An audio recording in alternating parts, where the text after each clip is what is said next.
Hello, আমি বেকি। আমরা কিভাবে এই শিল্পে প্রবেশ করলাম তা নিয়ে আলোচনা করব। আমরা ধারাবাহিকভাবেই কাজ শুরু করেছিলাম প্রথম থেকেই, তাই না? আসলে ছোটবেলা থেকেই এটি এমনই কিছু মানুষ হয়তো, কিছু লোক হয়তো এটি জানেন না, কিন্তু এটা সত্যিই। বেকি এখানে ব্যাখ্যা করতে এসেছেন, কিন্তু আমরা গানের প্রতিযোগিতায় গান গেয়েছিলাম, কিন্তু আমি সত্যিই গান গাইতে পছন্দ করি। এটাকে প্রথম বলা হয় আমার ব্যক্তিগত ভালোবাসা গান গাওয়া, তাই আমি অনুশীলন করার চেষ্টা করেছিলাম এবং প্রতিযোগিতায় অংশগ্রহণ নিয়েছিলাম।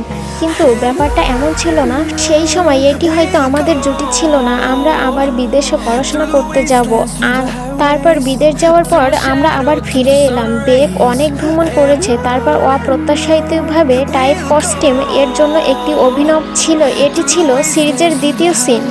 আপনি যখন প্রথমবারের মতো গার্লস লাভ সিরিজ করেছিলেন, তখন আপনাকে পিপরিনের সাথে একসাথে কী শেখার দরকার ছিল?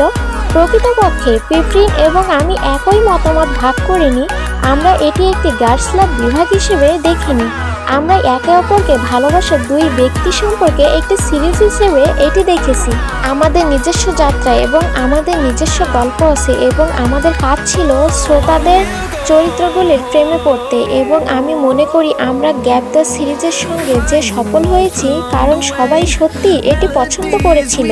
তাই আমরা মনে করি না যে আমাদের সম্পূর্ণ নতুন কিছু শিখতে হবে, শুধু কিছু অংশে কিছু হোমওয়ার্ক করতে হবে। বাকি হিসেবে আমরা শুধু এটি প্রাকৃতিকভাবে প্রবাহিত করব। আমি তার উত্তরটি ভালোবাসি। সে এত পরিপক্কতা এবং প্রজ্ঞা পেয়েছে যা তার বয়সের বাইরে।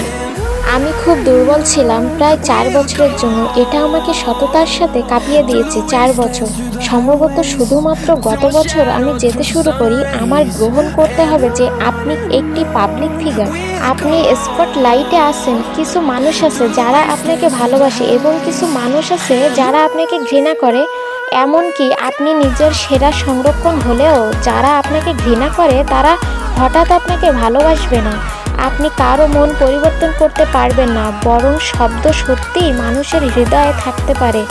ভাগ্যক্রমে আমার জন্য আমি ইতিমধ্যে সেই পয়েন্টটি পাশ করেছি, কারণ আমি এতটা পেরিয়ে গিয়েছি। প্রায় 3 বছর থেকে 4 বছর ছিল যখন আমি প্রতি একক দিন সোশ্যাল মিডিয়ায় ব্যক্তিগতভাবে সরাসরি আমার বার্তাগুলিকে আক্রমণ করা হয়েছিল।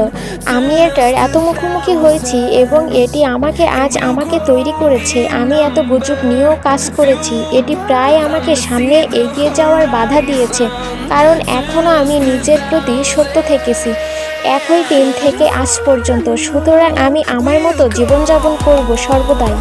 আমাকে প্রত্যেককেই প্রায়শই জিজ্ঞাসা করে কেন আমি এখনও হাসছি, কেন আমি এখনও ক্লান্ত নই। আমি যখন ভক্তদের সাথে সাক্ষাৎ করি তখন এটি আমাকে একরকম শক্তি দিয়ে ভরাট করে। তারা কি আমার চেয়ে বেশি ক্লান্ত? তারা বসে থাকে এবং অপেক্ষা করে, কে জানে কত ঘন্টা উত্তাপে।